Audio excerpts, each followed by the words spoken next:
What was I going on? All right, SGDQ.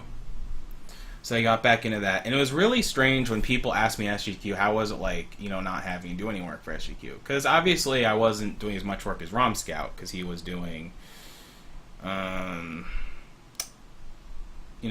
he was running the show, he was doing the scheduling, he was making the decisions, he was making sure nothing exploded.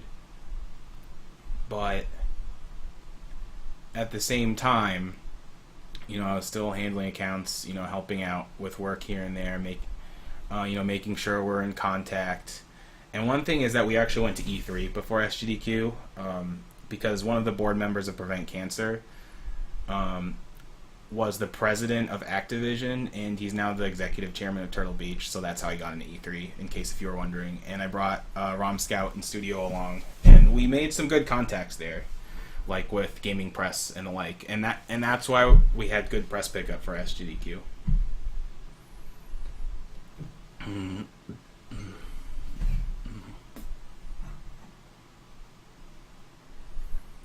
Alright. But I think before going on with SGDQ stuff, I will get a drink of water, so I'll be right back.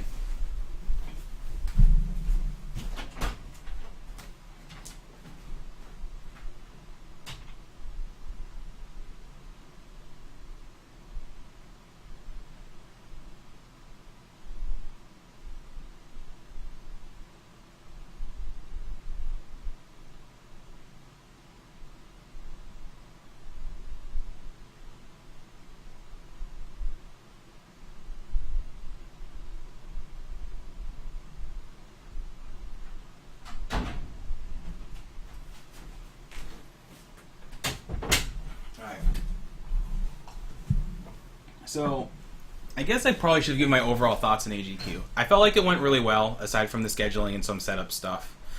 I mean, definitely that can be improved, but there were definitely, a lot of it's growing pains, because, we grew a ridiculous amount since the last AGDQ, and it was... He just mailed out to people.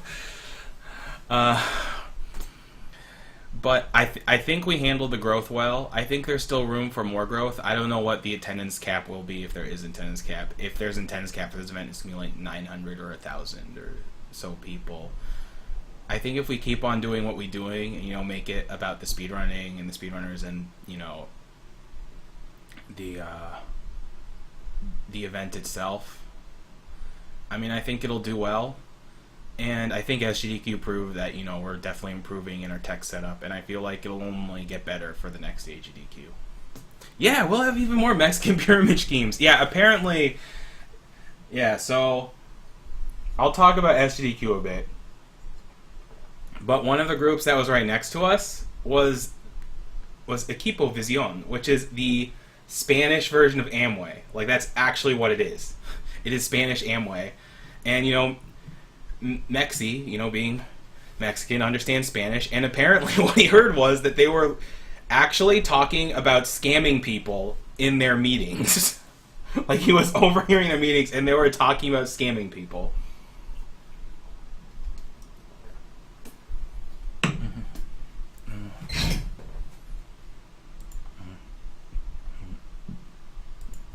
Wait, you were physically grabbed by that group? What? That's messed up. That is messed up.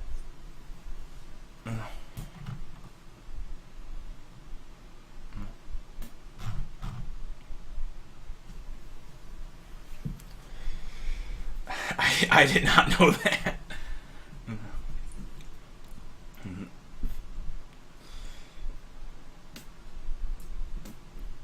Wow. Okay. So yeah, going on to SGQ. And one of the things was that it was definitely great going to E3, finding more contacts, and we met up with a guy who's in a senior position at GameSpot. And, so we didn't make a ton of contacts, but we made some good contacts. But the problem was that it was right before SGDQ, so there was definitely some last minute setup that we did at E3, but not as much as we did if it was SGDQ was a month later or something like that. I know that Rom Scout, and I agree with him on this, wants to make SGDQ sometime during July instead of during June next year, and I agree with him on that. We'll have to see what the ESA dates are, but we want to Annihilator, but we definitely want it to be a little later.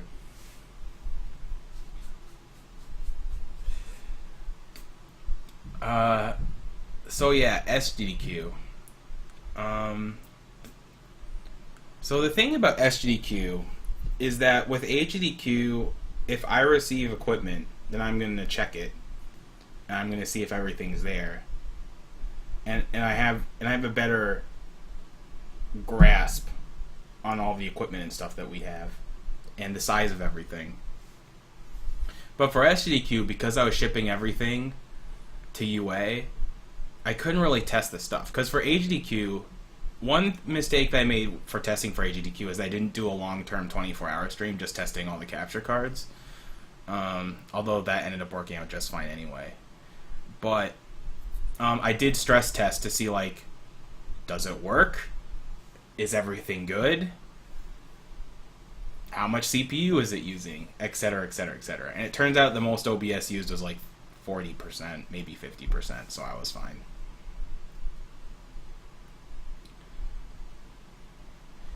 Are you at PAX? Cause yeah, I'm totally up for PAX karaoke. I'm always down for karaoke. So yeah, for SGDQ, and I remember talking to Cool Maddie a week before the event, and we're like, you know, it'd be really nice if we could test this equipment out and, you know, make sure it works. We're like, yeah, that would be really nice. That's up to RomScout, because he actually works for Twitch. I'm just figuring that he's going to ask Twitch. Like, I haven't even bothered myself. That could help Bubbles. You never know. That is if they're still working for those companies.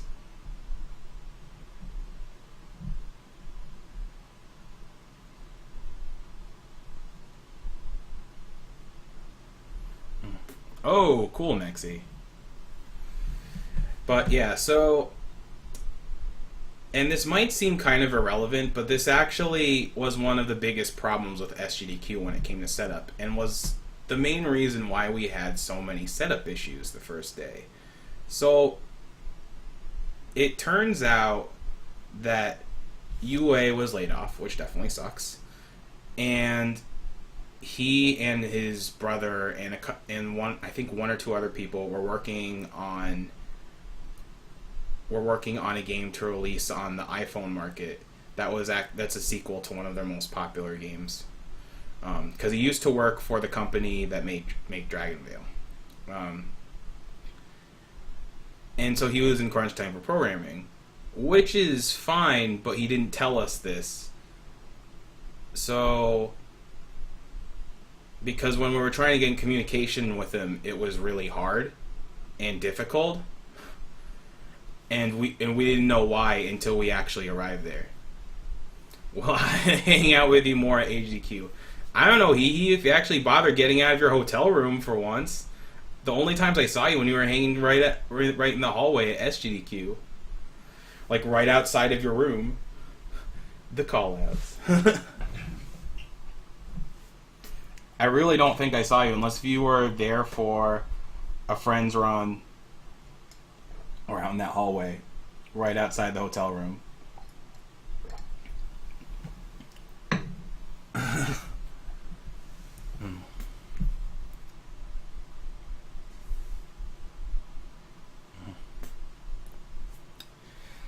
So,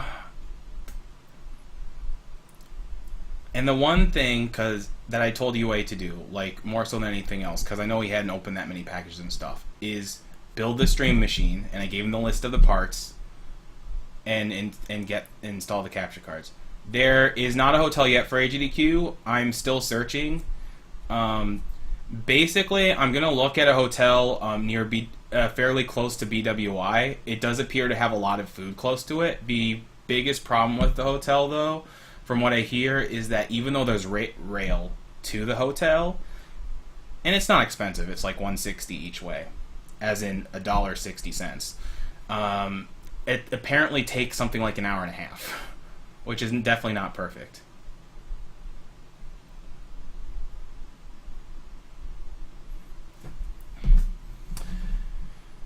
Yeah, I was actually shocked that Skeleton Bill was at SGDQ. Like, I didn't even know that until like halfway through. Anyway, so I get in, and I hear about this news of UA, and the thing is, this is fine, but he didn't tell us about it, and now he didn't have time, and because we didn't know, we just kind of assumed that he would, do stuff for us.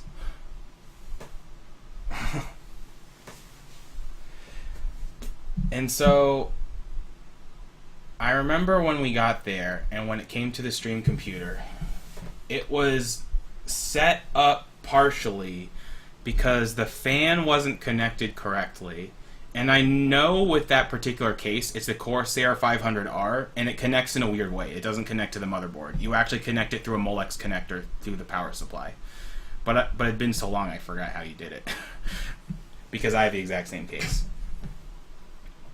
But he didn't do that. And he didn't connect the new capture cards that we were trying out so that we wouldn't have so many driver conflicts. Because one of the problems with HDQ, not so much during the main marathon, but once bonus stream started, is that the capture cards started having driver conflicts just because it was 5 of the same model of capture card.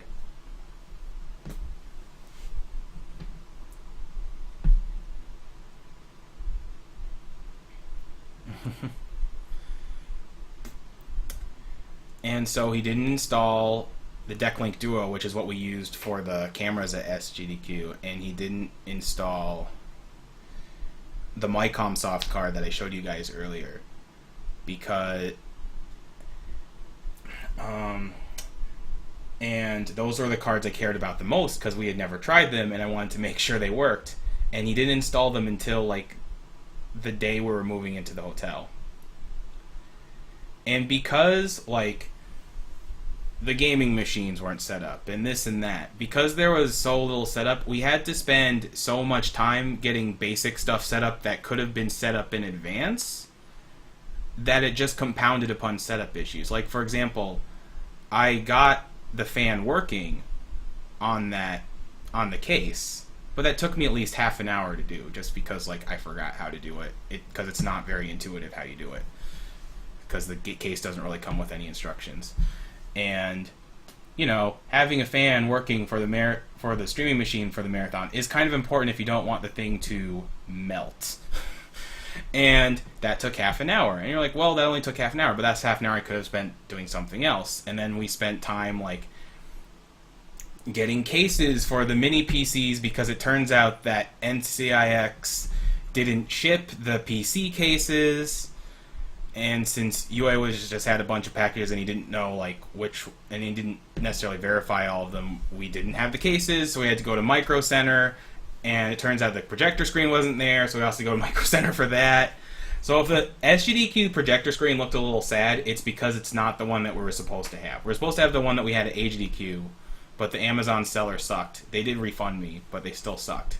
Their reasoning was that because the projector screen was such an odd shape, they were having trouble shipping it. I'm like, you're a seller with photo in the name.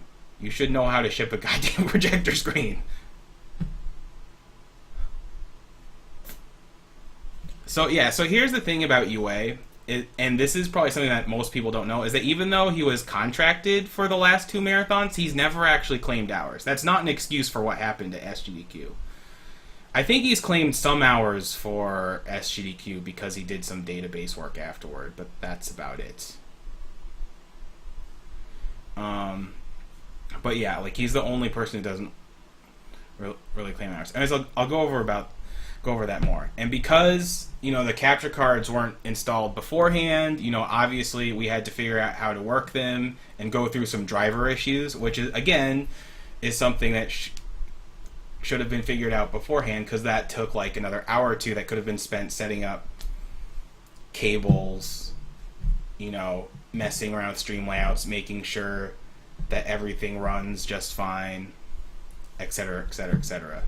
And we also would have been able to figure out more in advance that we really do need a fucking graphics card for the machine. We thought we didn't, but we definitely did. we didn't know how important a graphics card was for a streaming machine. And if you're wondering why didn't the HDQ machine have problems, it's because I had a graphics card in there, mostly for gaming purposes. But it turns out it's also really good for streaming purposes. So hooray!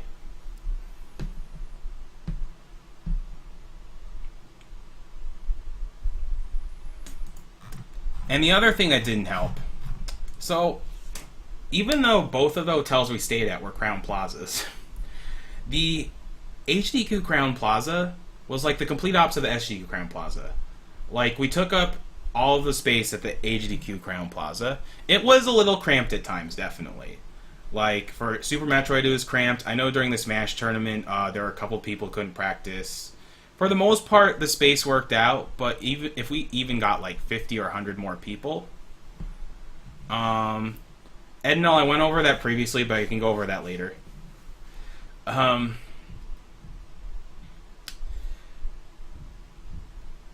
You know, if we even like 50 more people, it would just be way too cramped. Guys, Q&A isn't going to be until the end of this stream. So, but the thing is, the service there was amazing. Like, they made sure we had our own exclusive private network. You know, they're always checking in on us. You know, they weren't even sure about that they were giving us free breakfast, but they gave it to us anyway, because they were just cool like that.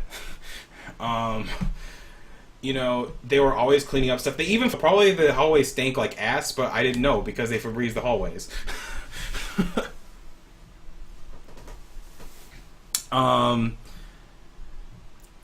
Yeah, the cleanup was always good. The only thing that was a little off was maybe some of the food room cleanup, but aside from that, the service was incredible. Like, the front desk was very responsive. Like, they were always on it. I remember even the late night front desk, like, even though it wasn't their job to fix a light, like, I just pointed out a light that was like hanging down, and the guy even tried to fix it anyway.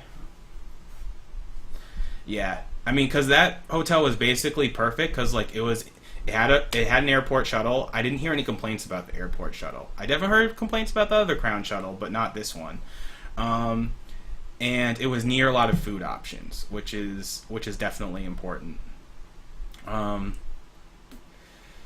Yeah, but the problem is that it's just a little too small. I remember when we got the hotel, I'm like, this will be a good amount of space, you know, in case we get something really high, like 300 people, and we got 500 or so. So, yeah, I mean, and we could say like, well, let's put an attendance cap, but putting an attendance cap at this point would not only shut out quote-unquote randoms, which is not a term I like, but I can go over that later, but it also shut out a lot of speedrunners, just ones who didn't register in time for the marathon or whatever.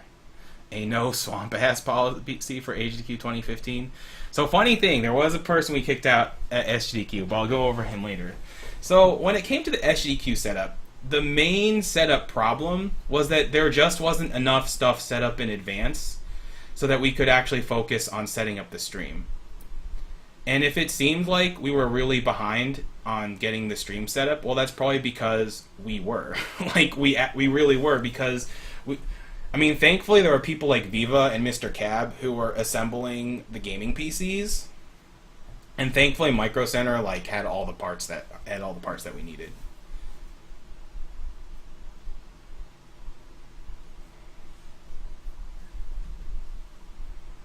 Yeah, exactly. Oh yeah, Darkwing Duck was clutch with the TVs. He that was amazing of him, because if he didn't bring the TVs, we would have been so screwed in TVs for SGDQ. Yeah, that was another thing that I tried to get UA to do, but he didn't really do for whatever reason. I even told him to check like schools and hospitals, but I don't know. He didn't do it. I can't even tell you why. It's just he didn't do it.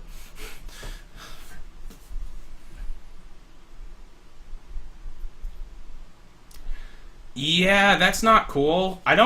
It's odd, because even though the wires and stuff were more exposed and more open to the public, it seemed like there was less concern about setup stuff being messed up for SGDQ, and I don't know what that was. Imagine a beaver tail, exactly.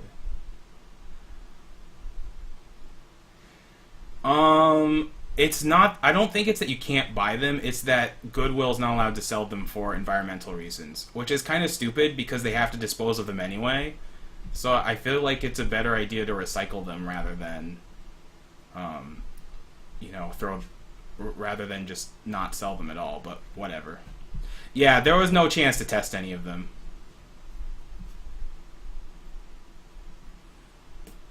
But yeah, DW definitely saved the day when it came to TVs. And let me tell you something. I had never seen so many people volunteer to help out with the marathon until those TVs came. So yeah. And so the SGDQ crown, we had plenty of space. Like, if anything, we had too much. And it was cavernous. Like, the ceilings were super high. They must have been at least 30 or 40 feet high. Whereas the AGD crown, the ceilings were only 10 feet high. The rooms are super spacious. And we took up maybe, like, a third of the space? We didn't take up that much of the space. And it turns out there were definite problems with that. That'll go over later in the marathon. I'm sure you all heard it on stream, though. So yeah, and the staff there couldn't have been any less responsive and crap. Like, it's called the hospitality industry for a reason, and they were anything but hospitable. Exactly, because here's the thing. A lot of the hotels I'm going to don't even have ballrooms as big as... Well, they have ballrooms nearly as big as the one that they have for SGDQ. But yeah, it was way overkill. I mean, for AGDQ, I'm trying to find double the ballroom space that we had for AGDQ, which was... And we had 3,000 square feet for AGDQ. We had 7,500 square feet for SGDQ. I'm looking around the 6,000-ish range for AGDQ, and I found some places with that. And yeah, like, and the staff in general was just pretty unresponsive. Like, the restaurant staff was pretty good, although that restaurant was expensive. And we were supposed to get free breakfast, but they reneged on that deal, so that was pretty crappy of them. Although I wasn't as bothered by the free breakfast as I just was bothered by the lack of service in general. And the front desk was okay. Like, they did a pretty good job of trying to accommodate for you, but they didn't really go out of their way like they did at the AGDQ Crown. Yeah, you're from Minnesota, so, like, you were probably like, this is perfect weather for me. Nice shorts weather.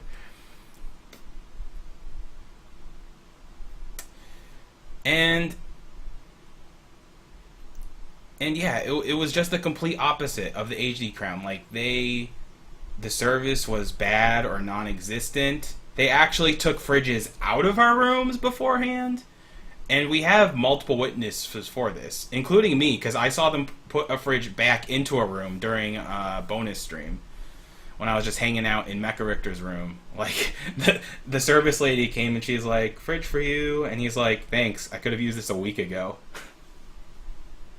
Yeah, exactly, Mikey. The other stuff was a lot less forgivable. No, the service at breakfast was fine for me. I didn't have any problems with it. I have no clue what was up with the fridge stuff. No one has any clue. Apparently, some people who asked got fridges. I know we got a fridge because, Rom Scout needs one for medical reasons. Insulin. But, like, other people who asked, like, sometimes they got it for free. I know people whose reservations were screwed up and they had to go to a different room got a fridge because they weren't part of our dirty nerd group or whatever. We're also from Canada, Church and Sarge.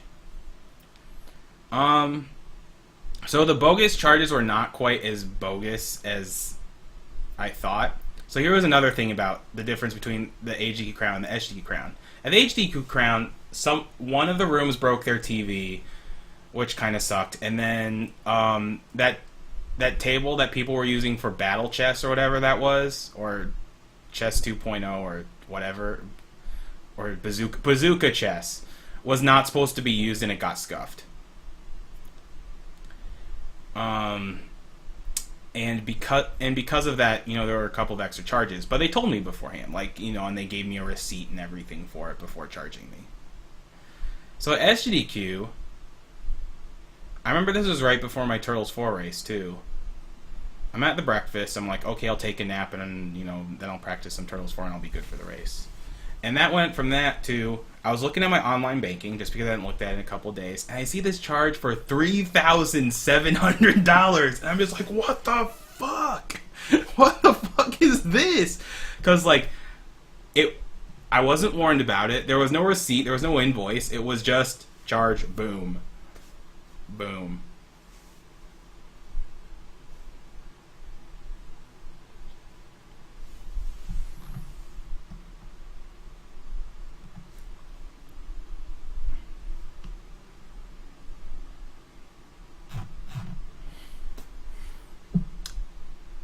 So, yeah, and obviously was not happy with this, so I had to talk to accounting. And it turns out, and this is actually part of our contract once I look back at the contract, it was like the contract was made in 2 columns and we just overlooked it. I don't know how we all overlooked it, but we did. And it turns out that in the contract, so the weird thing about the SGDQ crown is that there are no outlets. Well, actually, there are floor outlets, but they don't work. And when I asked, I got this super helpful answer. No, they don't work. No explanation, just no. And so, so everything came from a power station, which is this big-ass station filled with, like, 40 or 50 outlets. And, they bring a bunch of extension cords to bring the power out. What we didn't know is that each power drop, so like each outlet that we get, was $65. And apparently we got a discount because it wasn't $65 a night, it was only $65 for the entire stay, which is what the fuck, because I've never had to pay for power in a hotel before for an event. I mean, the internet I expected, although that should have been charged beforehand. Like, a lot of this stuff should have been charged beforehand, and it just wasn't charged beforehand. Like, it was very unprofessional on the hotel's part. And the even more illegal thing about this is that on my credit card authorization form, I specifically put in a debit card that had a daily limit of $2,500, so they couldn't charge me for too much even if they tried to anyway. Although they managed to, and I found out why afterward. And I put a $2,000 limit on it, and I made sure it was only for the hotel room charges, not for the conference rooms or AV or anything like that. But they charged me anyway because they're assholes.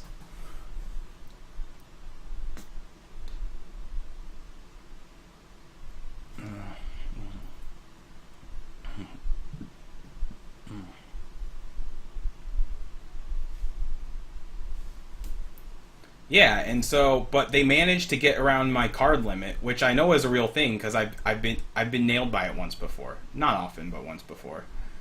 And when I asked my bank afterward, they were like, "Oh yeah, what they did is that they took 2 days of charges and then they combined it into 1 day." I'm like, "What? How do you do this? How do you combine it into supercharge?" But it's whatever.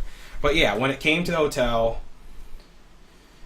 Rom Scout was also there, and basically we convinced them that Doctors Without Borders was going to pay for it, which sucked because it was a surprise charge in them. But at least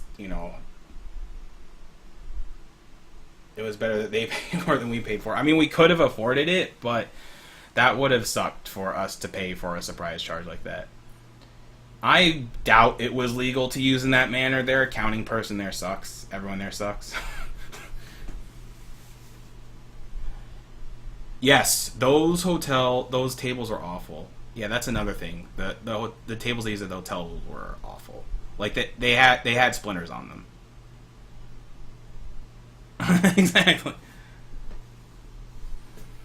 Exactly. And it turns out that what was going to be a $42 service charge for hot water turned out to be $42 per gallon because, the Qdoba needed hot water to be heated. And so it turned out to be $168 with a service charge and tax, and that one we got waived. And that one was just like, total like, what? If that's the case, I would just like throw some water in the microwave and just start heating it myself. Like, seriously, what the hell? Yeah. And it was like the complete opposite of the HDQ crown. Like, the AV guy, the HDQ crown was very receptive. They even offered us free surge protectors if we needed them. We ended up not needing them, but they offered us free ones. And for the SGDQ crown, they were like, hey, $65 a drop. And when I told them that we were using less of the drops than they advertised, than they told us we were, it didn't matter that we were using less of them, but because the drops existed, we were going to be charged anyway. It was just like, what the hell?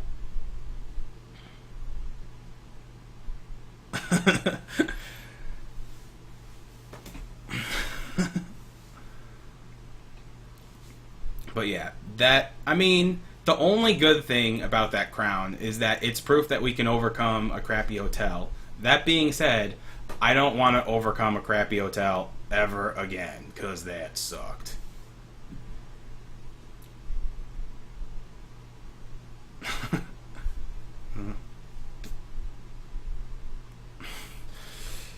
Yeah, I wish I took a picture of those tables just so my review would be even more powerful of the crown, because it's a really long ass review, but I forgot to. I remember the host table, if it was flipped around, would have actually had a 2-foot splinter, like, ready to stab the host at any one time.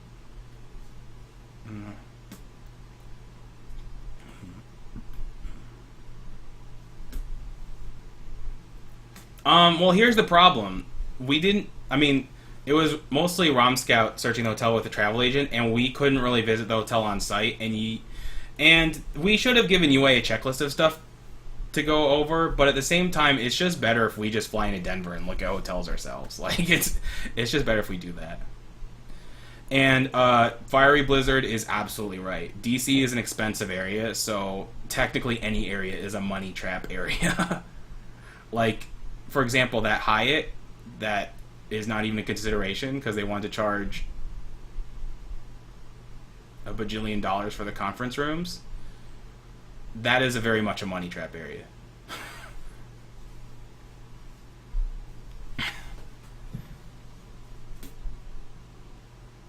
Yeah, exactly. I mean, we still enjoyed the hell out of SGDQ. It's just like, it was despite the hotel and not, because the hotel was really helping us. Yeah. And I remember another setup issue that we had was actually the internet, because the AV guy, he was really strange. And, for example, when we got there the first day, we were going over stuff with him, we're like, oh, if you're going to be here since midnight, is there a number that I can call you from, in case if we happen to be ready at midnight? He's like, no, you can just call the front desk. Like, there was no number, he didn't give me a business card, he's just like, no, you can call the front desk. I'm like, okay. Well, in that case, I'd rather get the internet set up tomorrow at 1 p.m. And so we get up tomorrow, which is Saturday, so the day before the marathon, and it's 1 p.m. and the guy isn't there, and so we have to call the front desk for him, and so he comes like 45 minutes late, and then he specifically complains to me to go, I was in the room 3 times and you guys weren't there. And we knew this was obviously bullshit because we were in the room since 10:30, and if he was really in there 3 times but beforehand, we would have known that he was there. Like, it was just so... And I'm just like, I'm not gonna argue with this guy. Like, this is the kind of guy who could make an argument real bad. And then he's talking to Matt about setting up the internet, because he has to make a call to the service provider, which is actually in Missouri or Oklahoma, somewhere around there. And then he starts yelling, and he points at me, and he's like, this guy, he's obviously mad, and I don't want to piss him off anymore. And I'm like, like, what is this? Like, if I was really pissed off, how would that make me in a better mood? And I remember that was the time that I was setting up the fan for the stream computer. It was just like, what is this nonsense? It's like, what is this crap?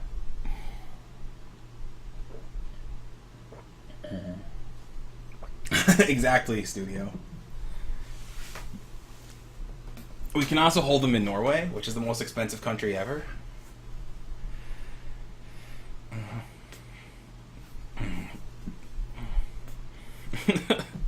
Exactly. And it was just like, and like, maybe I seemed pissed because I was preoccupied with fitting in the fan into the case. Yeah, exactly. Like, and here's the best part. So when Matt was talking to the guy about the internet, he connected the wired connection to the LAN port, not the WAN port. And Matt's like, shouldn't you? And Matt's kind of like, shouldn't you connect this to the WAN port? He's like, no. You connect to the LAN port. And it's not working. So then after he leaves, Matt just puts it in the WAN port, and then magically the internet starts working because, WAN port and not LAN port. Wide area network as opposed to local area network. So yeah, that guy was really rude and not very competent. And the reason why the stream actually reset itself was because of that guy, because we were using up so much bandwidth that they had to do some sort of stream, some sort of internet test or something. It was some really odd, weird, dodgy ass reason that I didn't get.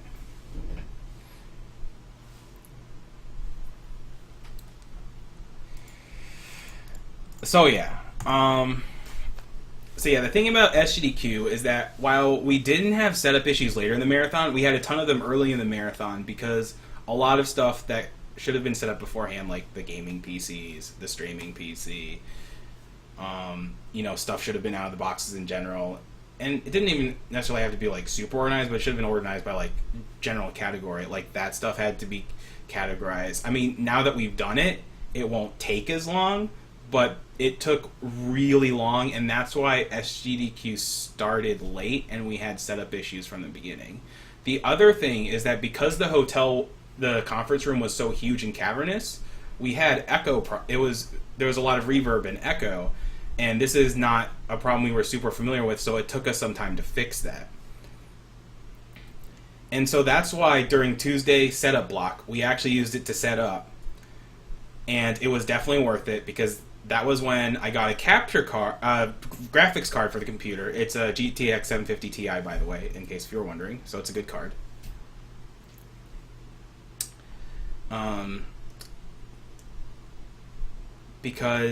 So if you notice the stream was stuttering at times or wasn't running in a full 60 frames per second, the first couple of days, well, it probably wasn't because it didn't have a graphics card. We didn't think it was necessary, but ended up it was, so that's our bad. And then Matt also spent some time normalizing the audio and teaching people how to use the mic, which is because we didn't really have time to do that, but we had time to do that Tuesday. And then we also spent time. So this is something that not a lot of people knew, but the HD races, or the PC races, I guess I should say, since all the HD races were PC races, weren't actually hooked up come Tuesday. And I noticed this. And I made it a point just for to take the 5 or 10 minutes it takes to set the cables up for that to make sure it worked, and we tested it and it worked, which was good because when it came to the Risk of Rain co-op run,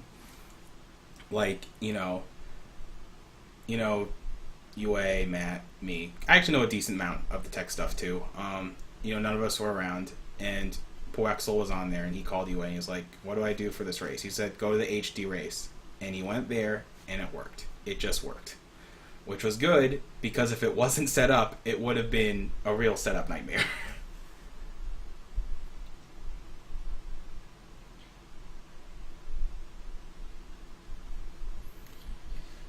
So yeah.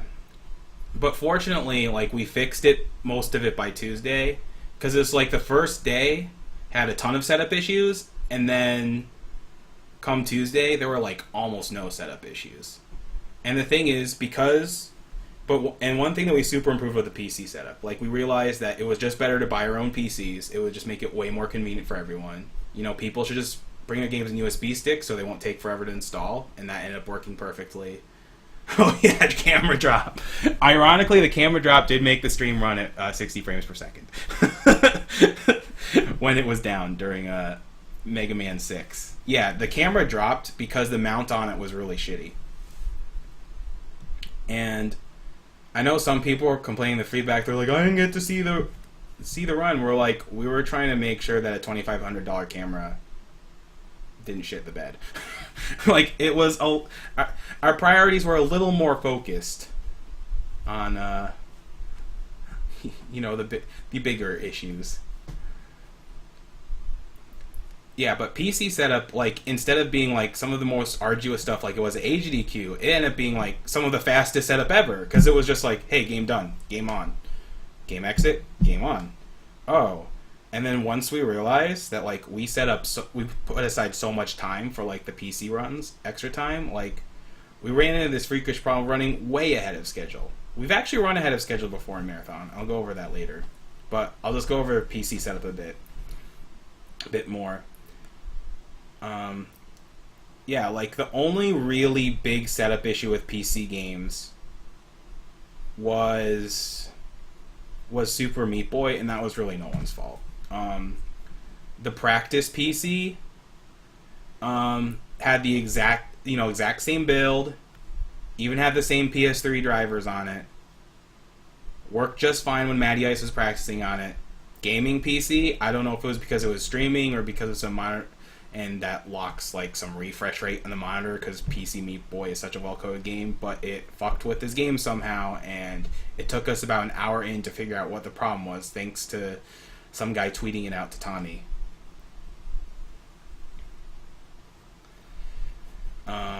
But yeah, that was really no one's fault. And Matty Ice wasn't even mad about it. Like, I talked to him about it afterward. I mean, he just said it sucked, but it's, you know, PC Meat Boy is well-coded port. He says if he ever runs Meat Boy again in Marathon, he won't do it for the next SGDQ, but, you know, sometime in the future, he'll bring his own desktop to the Marathon. And I think the main thing about PC setup in general was that a lot more people were proactive because they didn't want the same thing to happen for SGDQ.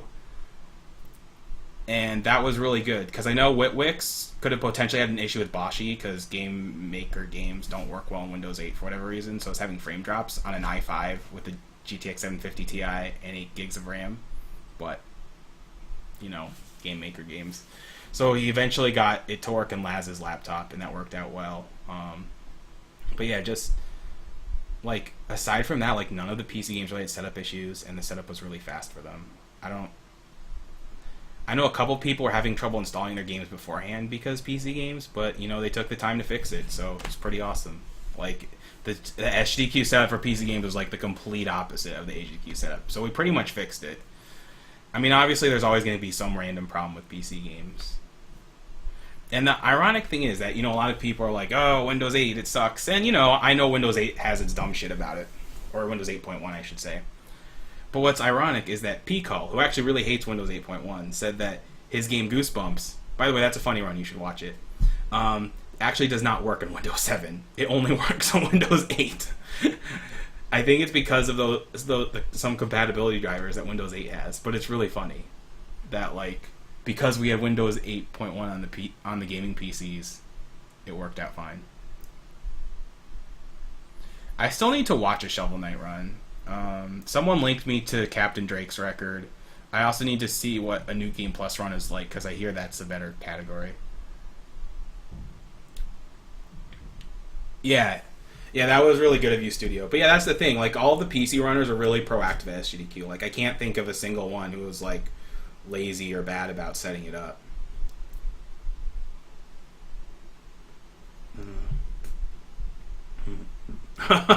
Oh yeah, Dana.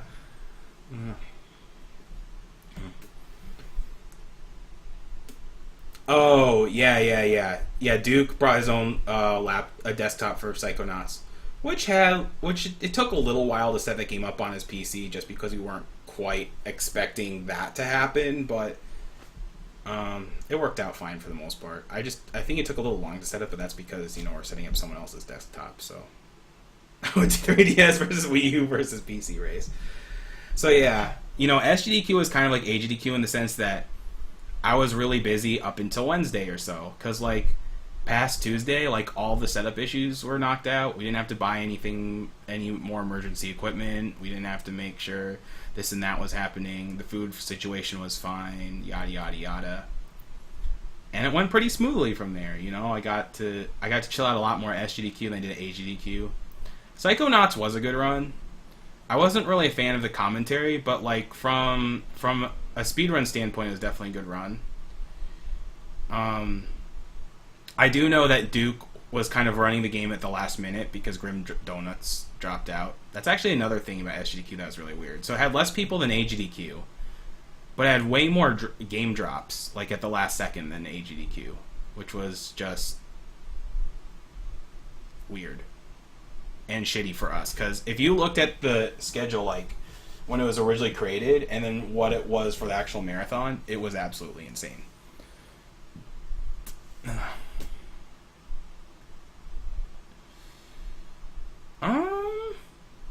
There were no real issues with the fact that everyone control schemes and peripherals are different. People just plugged it in and it worked. And one of the best parts of PC games to me was that like George, who had a lot of tech problems with his Tony Hawk 3 run at HDQ, really killed it at SGDQ and got a record. So that was awesome. Yeah, game drops are there. Yeah, a lot of newer runners, and people are just. I mean, speedrunners can plan a route, but they can't plan a budget. Like, can, but there are a lot of people who can't.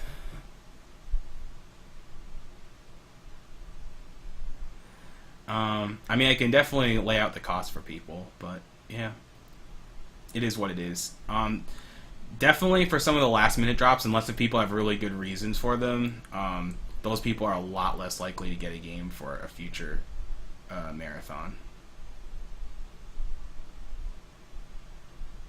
No, yeah, you don't understand. Like, SGDQ had a lot more than AGDQ. Way more.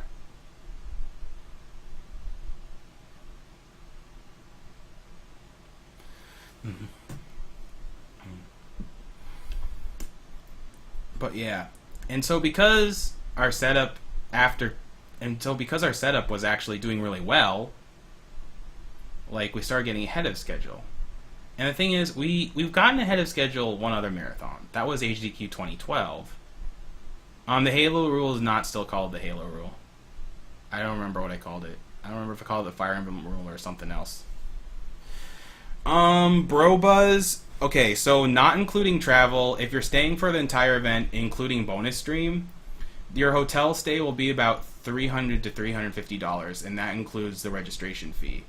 I would add about $150 to $200 or so for food. And then whatever your travel is whatever your travel is. But yeah, if you set aside $1,500, it should be plenty, unless if you're coming in from Europe where the plane ticket might be, over half that.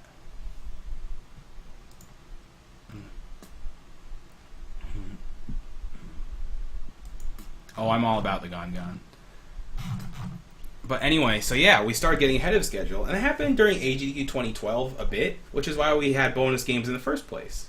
I don't think people realize that bonus games were a thing in marathons because we were running ahead of schedule for AGDQ 2012. Because here's the thing, for AGDQ 2011, we ended up like 15 hours behind by the end because of various mistakes here and there. So we added like time and estimates for setup, and then we had like setup blocks, and then we realized that we were running ahead of schedule, or mostly on schedule, so that we would actually need to fill up these setup blocks with something.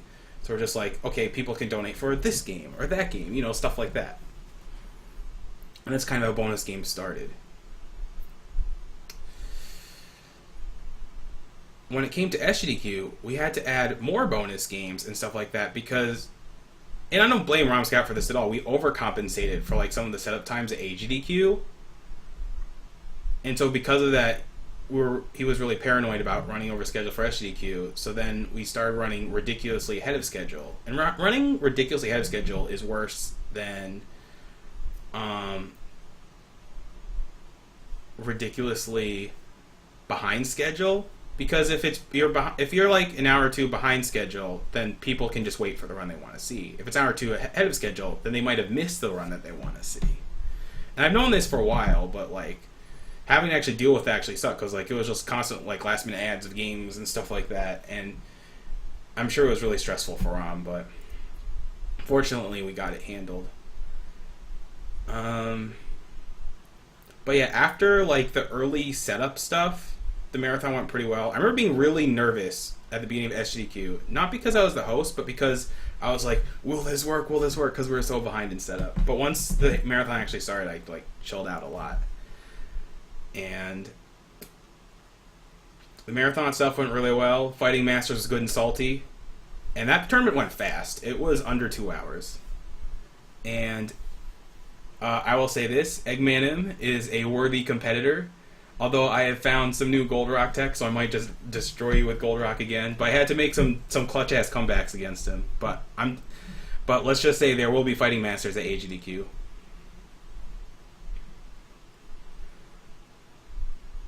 There will be Fighting Masters.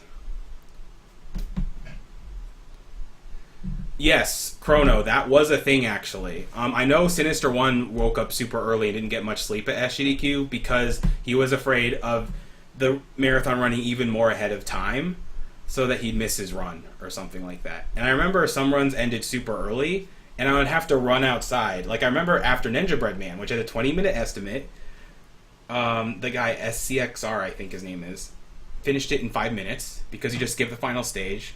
And at first I was like, wow, this game is short and silly. I'm like, wait a minute. Shit.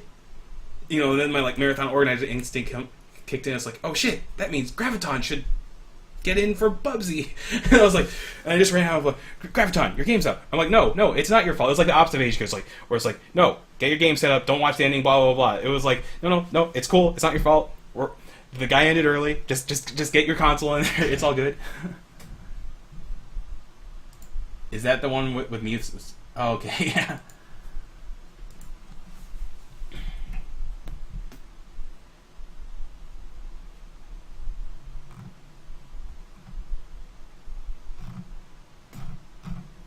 So yeah, being ahead created some really weird problems.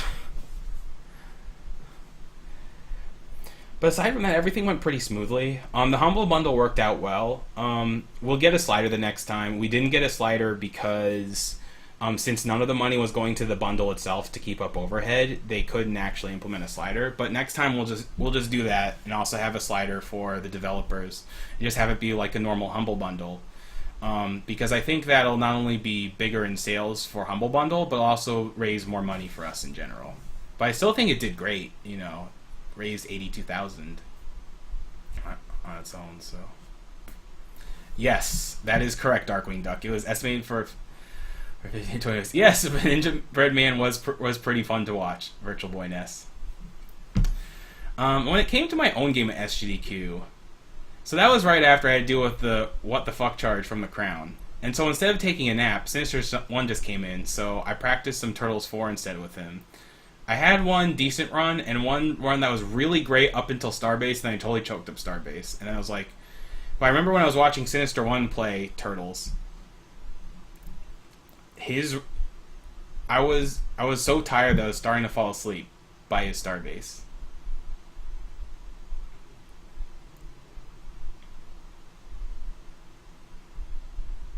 I agree, Darkwing Duck. Anyway.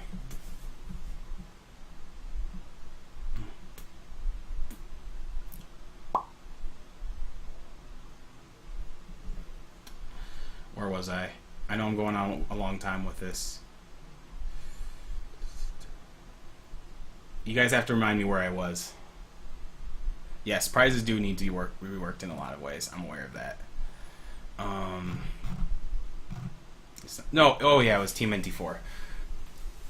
So, every single practice run that I did before my race, like, kind of went from the 1950 range to the 2010 range. And I'm like, okay, if I get a run within that range, I'll be pretty happy with the race. And the race comes up, and I'm really nervous. And I don't know what it is, because I'm generally not nervous before my games, because I've been doing it for so long. And I've been in a couple of races before, so it wasn't that. And maybe it was a combination of lack of sleep and getting that stupid bullshit hotel charge. Like, I did watch his recap stream. I don't remember exactly what he said, Zost.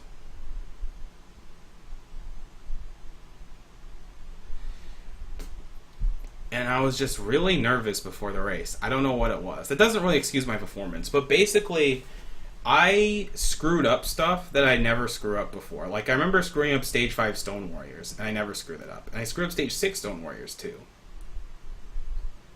Like, I screwed up lots of things I normally never screw up. And that was definitely due to nerves. And that's no excuse for my performance. It wasn't great. I'm glad it was a good race, though. And, but yeah, the one thing that I did correctly that Sinister 1 didn't do correctly, and I actually watched the footage afterward, is that I did Super Krang correctly, he did not. And Super Krang is a very costly boss if you screw him up. Like, it's at least 10 seconds. And when he screwed up, he really screwed it up.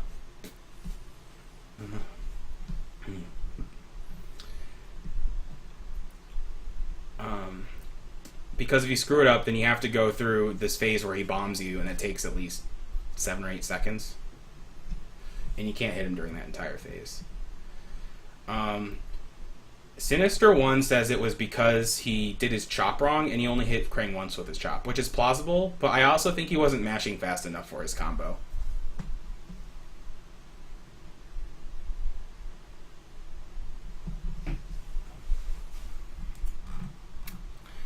But I remember I totally choked up Starbase, and I got a time I was not very happy with for the race, but at the same time, I mean, it was a good close race, so that's what matters. I'm still not happy with how the race went, but, I mean, people said it was a good race, so I'm glad it was a good race.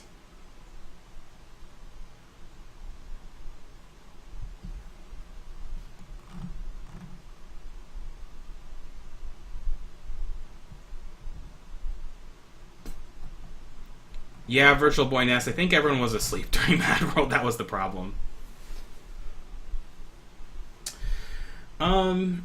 But yeah. I mean, even though I lost the race and wish I did better, I mean, it was still close, so that's what matters. Hey, C. Benny, what's up? And yeah, aside from that, like, SGDQ is pretty smooth. Fighting Masters was a lot of fun. If you only see one thing in bonus stream, I would watch the Fighting Masters finals. Just get more of painting Sinister AGDQ. Nice. And the only other thing that I have to say about SGDQ is at the very end, well, we mostly finished on time, which sucked because it meant we finished at 7 or 7:30 a.m. and dear God, I was so dead. If I seemed really dead during the finale, I was very dead during the finale. I remember struggling to stay up through the game. And what's funny is that I really wanted to watch Final Fantasy VI because I really liked that run, but I was just so tired beforehand that I just couldn't do it. I was there for the opera, but yeah, exactly, Dragon Dark.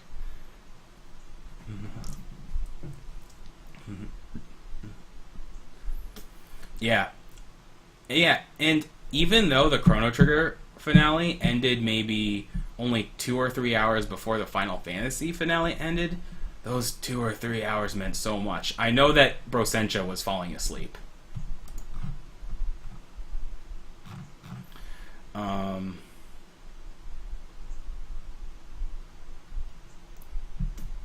think that's a great idea, Studio. It's beat your bitch strats next year. Oh, I've invented more bitch strats, Misty.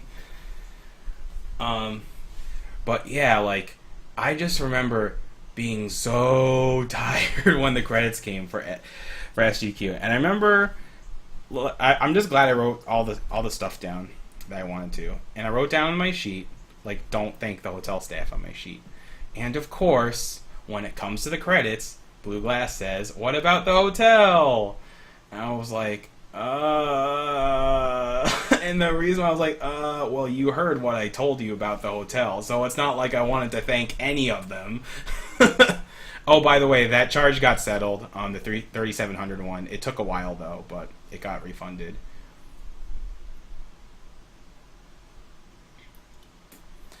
And I was like, and I think we're all like,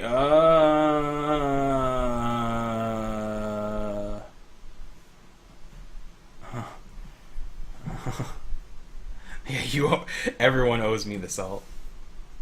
I did forget to thank you, DW. You are correct. I forgot to thank you and Carrie Fry. Those are the 2 people I forgot to thank. I'm very sorry about that.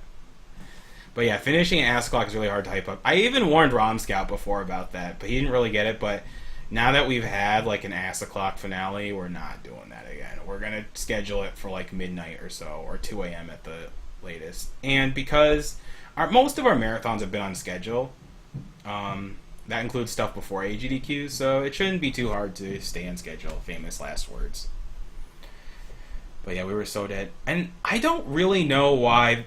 The Final Fantasy VI finale did feel a bit deader than Chrono Trigger, and I can't really explain why. But in general, it was weird, because like, I felt like SGDQ was better to chill out in, but like the runs in general were less hype. And I don't think it was because of less skill, because there were definitely some very skilled runs. but it just felt less hype. I don't know if it's because of how big the room was, or because of how big the room was, it felt like there was less people in the room. But it was just very odd. I just felt cool about. Oh, so hosting me for 56 viewers. Does that mean I have 56 viewers total, or that he gave me 56 viewers? Anyways, MDI is a cool guy. But yeah, and I know that brought up the thing about a non-RPG finale, and I was going to go over in this Q&A, but I might as well go over this now. I am not opposed to non-RPG finale. We had Twilight Princess for SGDQ 2013 that seemed to work pretty well. But here's how I feel about finale games. I don't feel like they should be like super hype racing games like Super Metroid. That just feels weird to me. It just feels too short and like not enough of an ending.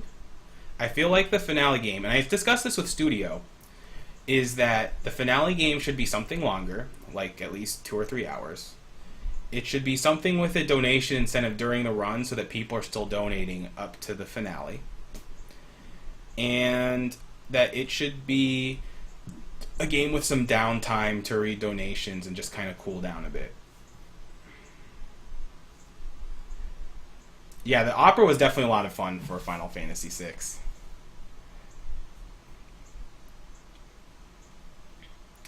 Oh yeah, so a lot of people are mentioning the cold. So a weird thing about that crown is that we would constantly adjust the temperature so that it wasn't freezing cold, and then the staff, the banquet staff, would adjust it right back down to 69 degrees. I'm not even making up that temperature. That was the temperature. It was 69 degrees. So yes, it was freezing cold and a bad joke.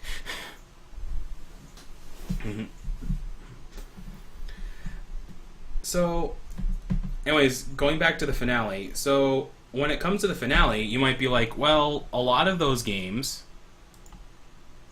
are RPGs. And that is correct.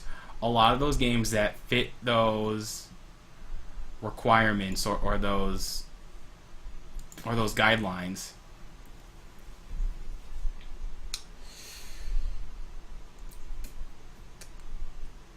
generally tend to be RPGs. Like 3D Zelda fits pretty well in there, but I'm having trouble thinking of a lot of other games that fit within those guidelines. So, I'm not opposed to it, but I just feel like the final game should be like kind of a chiller, more cool down game. I know someone in my chat said yesterday that like Wind Waker would have been a better finale game than Chrono Trigger, but I don't know about that. But some RPG low level. That is quite long, yes.